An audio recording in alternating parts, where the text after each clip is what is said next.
It wasn't necessarily you from the start. What, you think just because we're married you're loved? I never imagined my husband would cheat on me, and then have the audacity to say such a thing. Overwhelmed with shock, I called my mother, only to receive an unexpected response. Well, isn't that a good thing? Huh. At that moment, I had no clue what she thought was good, but it seemed my mother had her own thoughts on the matter. It was time to bring justice to a husband who showed no remorse for cheating, and to a sister who stole another's spouse. My name is Sarah Taylor. I'm currently 35 and work as a pharmacist at a general hospital. Since graduating from college, I've been dedicated to my job, living a life far from leisure or romance. My days were simple, devoid of any drama, until one day when I received a message from a club member I was briefly affiliated with in college. It seems there was a man he wanted to introduce me to. I learned that this man worked in an all-male environment and had zero opportunities to meet women. They asked if they could share my contact information. Initially puzzled, I figured it'd be rude to decline without reason. After agreeing to share my contact information, the man reached out to me immediately. "Hello, I'm David Taylor. Sorry for the sudden approach, but I've heard you're a wonderful lady, so I wanted to chat.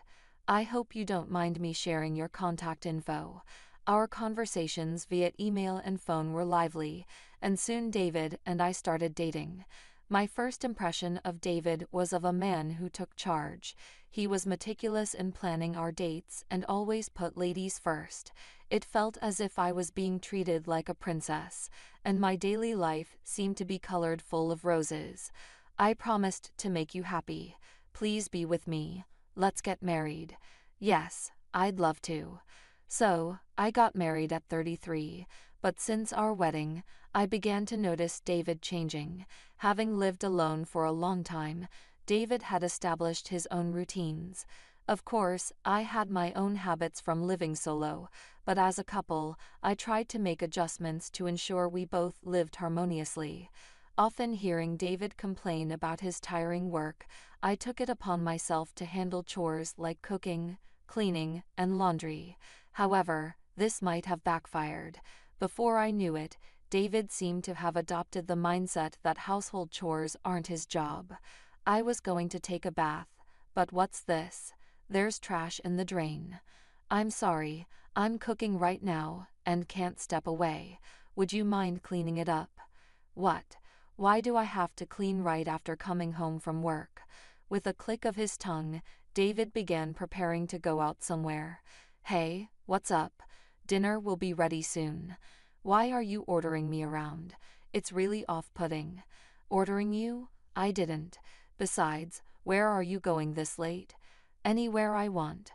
Are you going to boss me around?" He slammed the door and seemed to have left. Sometimes I might be lacking in household chores, or if I ask for small favors, he becomes grumpy right away. He acts like a rebellious teenager. He wasn't like this before we got married. With these thoughts, I've been spending more time alone lately. I've been holding back from saying unnecessary things to David. I don't say much, don't ask for anything, and keep my reactions neutral. I've been wondering if this is what married life is supposed to be like. Around that time, I noticed David coming home particularly late. Maybe he's been busy at work, working weekends and unexpected late shifts. I hope he doesn't get sick. "You've been coming home late recently, busy at work. You trying to boss me around again? That's so annoying. It's work, okay? Work." He responded in an irritated manner, and we stopped talking after that. But I know one of my acquaintances is a junior coworker of David, and she told me some concerning things. She mentioned David reducing his overtime for family time, and that she had seen him arm in arm with someone disappearing into the night multiple times. I don't remember ever walking arm in arm with David, but something does come to mind. I have a twin sister, and even as adults, people sometimes mistake us. Our faces look identical, but my sister, who's vibrant with makeup and always dresses elegantly, is quite charming. If anyone mistook someone for me, it would probably be her. Hey David, my friend said she saw you last Wednesday night, around 7 o'clock p.m. Oh, really? Around 7 o'clock p.m. What were you doing then? I don't remember. Maybe I was at the convenience store.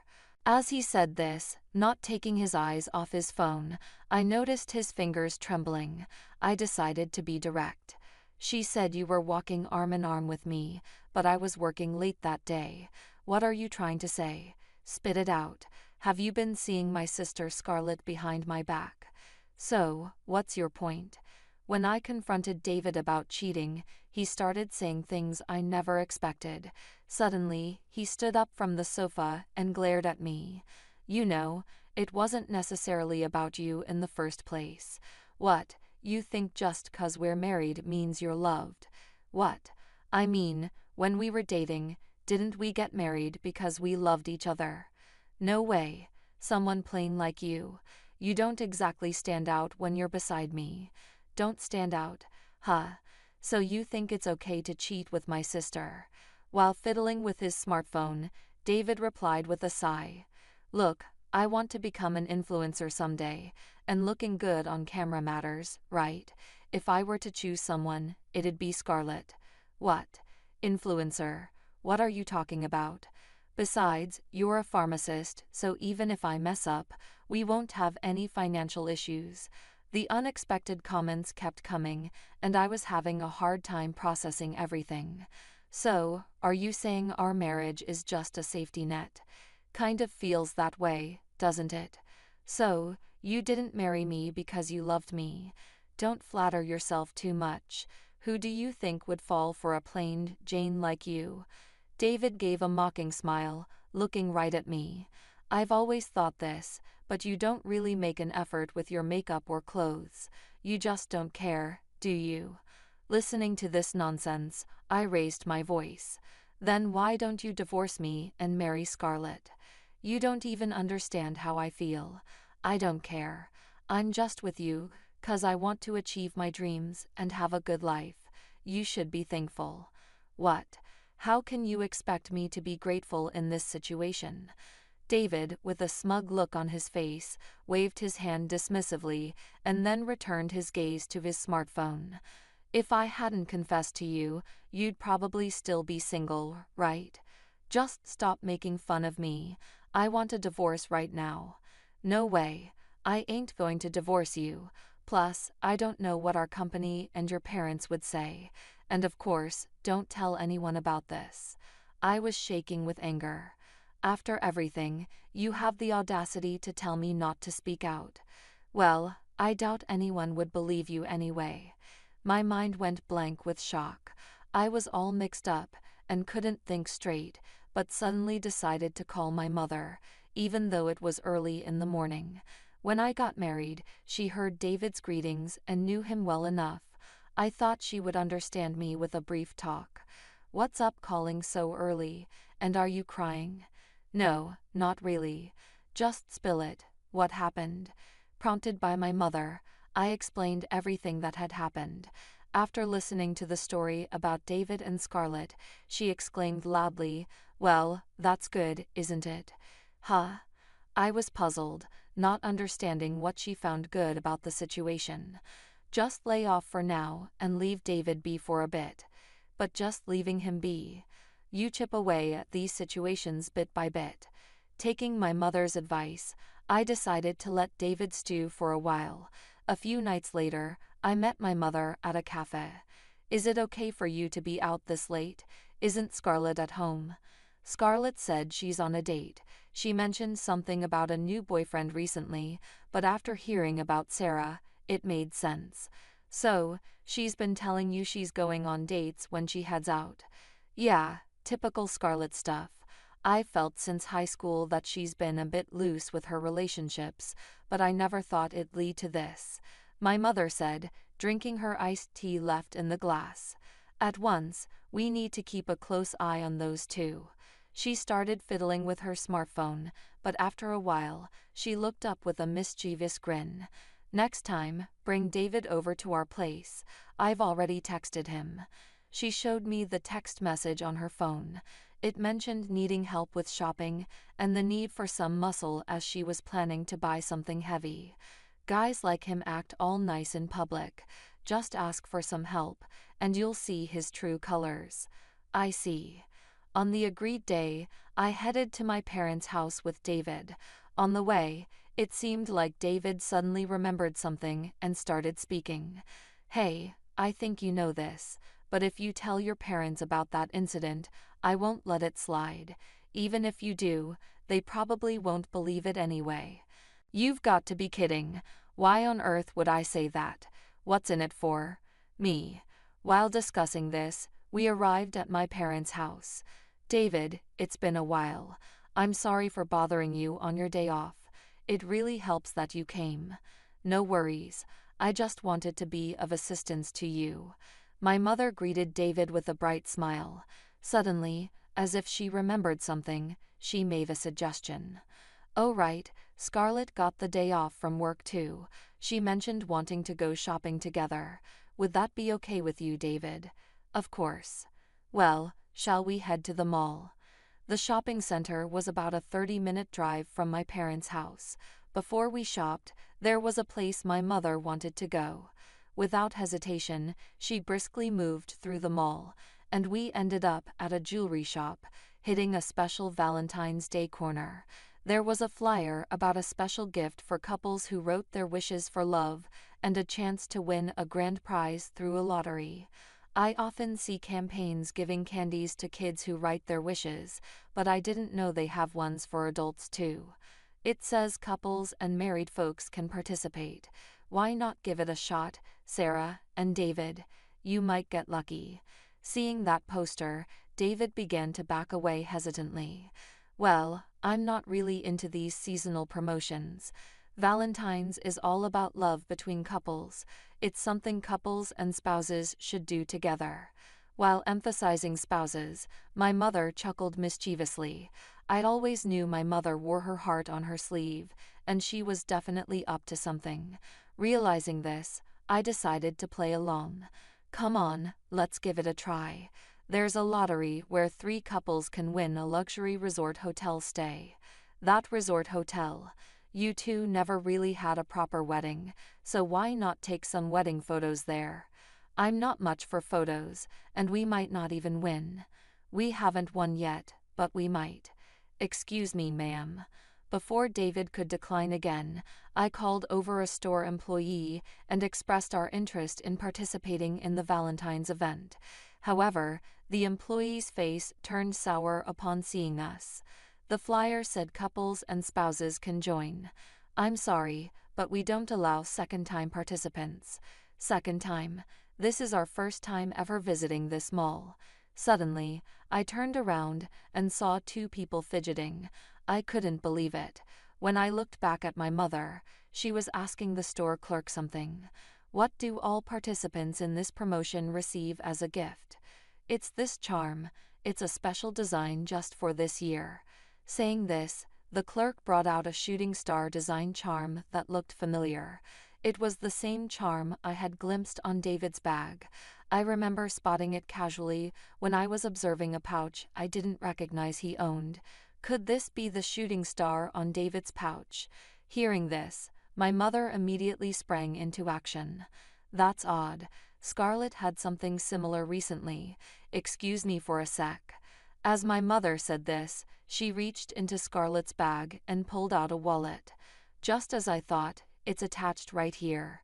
I had a feeling. Mom, stop it. Don't go through someone's wallet. You're not a thief. David, who was watching the mother-daughter squabble, seemed even more nervous than before, bouncing his knee. Look at him jittering. Maybe he's panicking because he's been caught on a date with someone else. But David snapped back loudly at the front of the store. What the hell?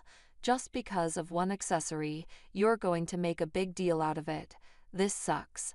I'm the one who's upset here.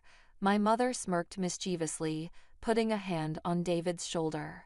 Let me get this straight, David. You left your wife Sarah to have a date as a couple with her twin sister Scarlett. No, you've got it all wrong, my mother-in-law. I just got this charm from someone nearby when we went to the bar. They said it was a charm for a happy marriage. Don't even try to lie like that. At this moment, it's obvious. What I realized later was that these shooting star charms, given away at the event, had serial numbers engraved on them. The serial numbers matched, and this became the conclusive evidence that gave away to my mother. We need to have a proper talk. If you have anything to say it at home. When we got home and all four of us gathered in the living room, the atmosphere became tense, like a wake. I didn't even know about such an event.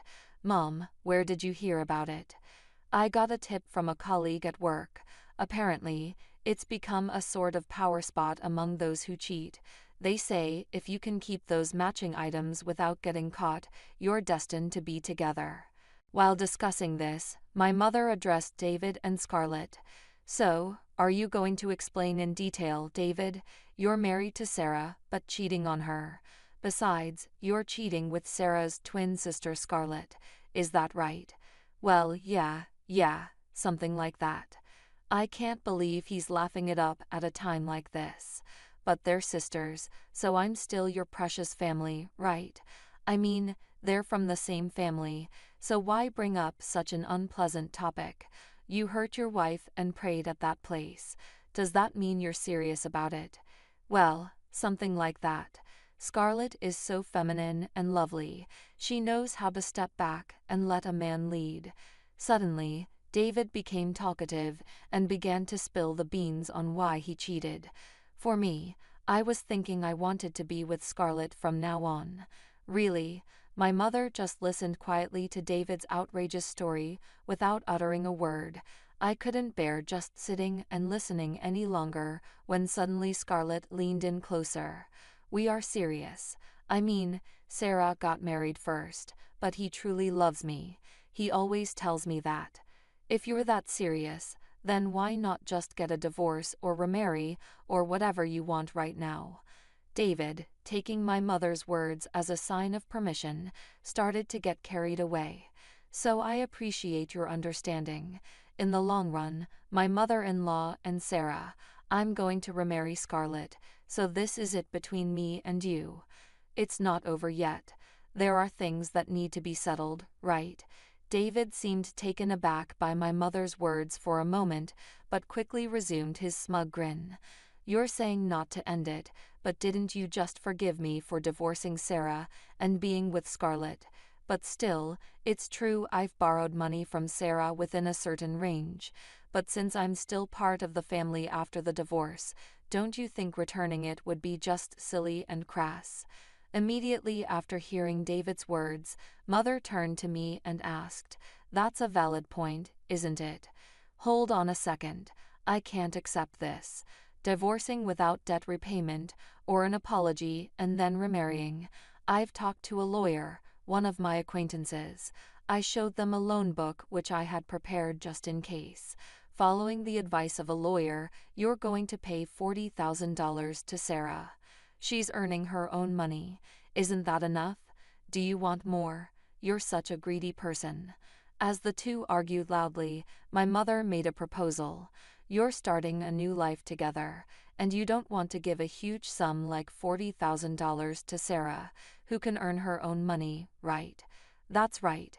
Recovering debt from one's own family is a bad joke.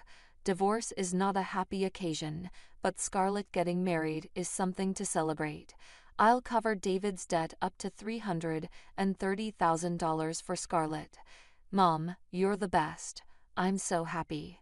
But I have one condition. I want you to think about this. The document my mother presented read, Waiver of Inheritance Agreement. Inheritance waiver. So if Scarlett agrees, then you'll take care of the debt for me, right? I don't really get it, but this means Mom's going to help us with our wedding funds, right? Then we've got to agree with that. Facing the unbelievable notion of my mother paying my husband's debt, I felt like crying on the spot. There must be some hidden agenda my mother has.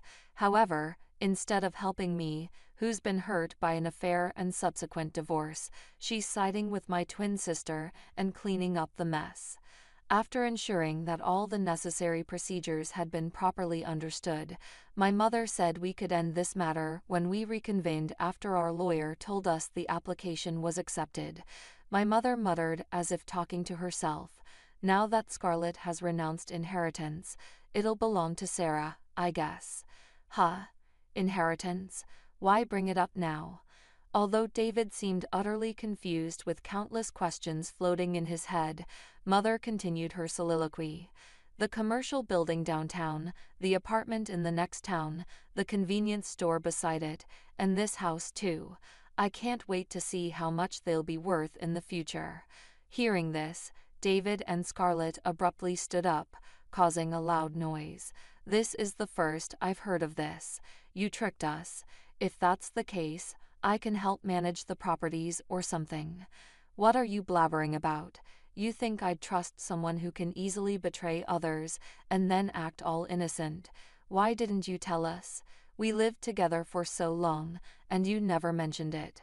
"It's from my uncle. He's been a landowner for a long time, but he doesn't have any children, so there's no one to inherit it. That's why it came to me. What's it to you anyway?" "Well, you could at least give us one of the apartments, like a wedding gift, a love nest. Save your dreams for bedtime. This is all written in the documents. Neither of you read it, did you?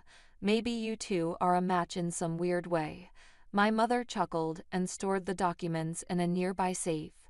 In the end, the money that my mother paid could be seen as some sort of palimony.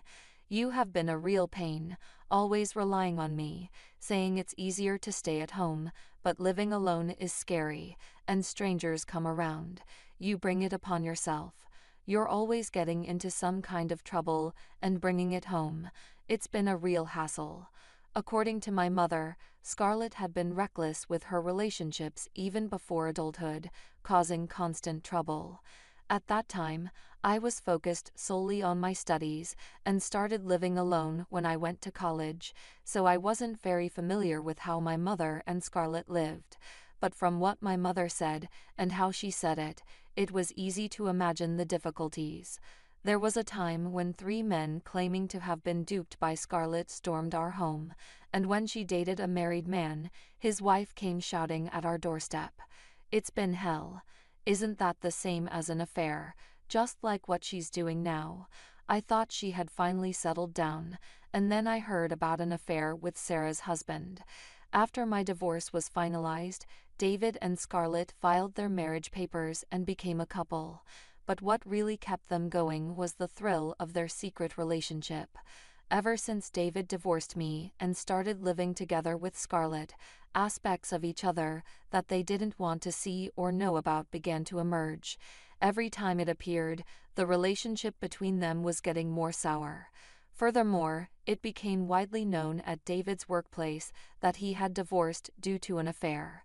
He's been treated like a hot potato because rumors say he made a move on his wife's sister. A mutual friend who works at the same office as David told me that he's going to be transferred to a sales office in Nebraska soon. Well, he's essentially been demoted, hasn't he? But you know how he is. He might not even realize why he's been demoted. True, that's quite possible. One day, I was having tea at a cafe with my mother while I was taking a half-day off to use up some paid leave. It's a local favorite and a nice spot to chat, but I didn't expect to run into the last person I wanted to see there. "Sarah, I'm going to be transferred." "Oh, really? But you brought this on yourself, right?" "It's a sales office that's a half-day away by train. Isn't our manager harsh? They won't even cover my moving expenses." "Well, that figures. Why the heck not? It's a company order. They should at least cover the moving costs. I've been working hard for the company." He seemed totally oblivious to the fact that he was being demoted because of his own actions. What's more, the nerve of him trying to squeeze relocation costs from the company. "Hey, can you lend me some money for the moving expenses, or I can take it as a promotion bonus or something?" You talk without realizing the absurdity of what you're saying. Besides, I don't need you anymore. Please get out of my sight.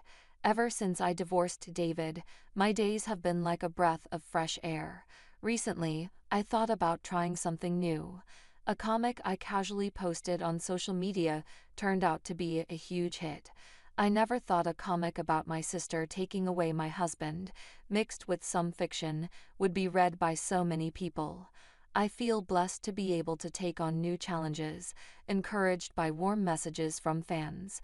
Maybe by sharing it in the form of a comic and having it read by many, some of my unpleasant memories are being processed. I hope to continue living fulfilling days, both in my work and with my comics.